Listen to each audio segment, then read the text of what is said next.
Hello friends, আমি সাধারণত সাজতে পাই না, কারণ আমার এই যে আমার সন্ধ্যটার জন্য সারাক্ষণ শুধু দুষ্টুমি বদমাইশি, তোলপাড়।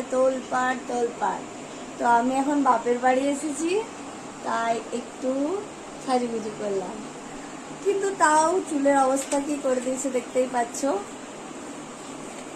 ভাবলাম ওকে নিয়ে একটু রিলস বানাই, বাট ও তো আমার সাথে রিলস বানাবে না, বদমাস করতে ব্যস্ত। সারা বিছানা জুড়ে খেলনা পাতি জামা প্যান্ট গোটাই করে দিয়েছে। তো তাও কয়েকটা সেলফি উঠলাম, ব্যাস। এবার সব আগের মতো করে নেবো সিম্পল ভাবে, এত গরমে একটা রিলস করে নেবো। টাটা।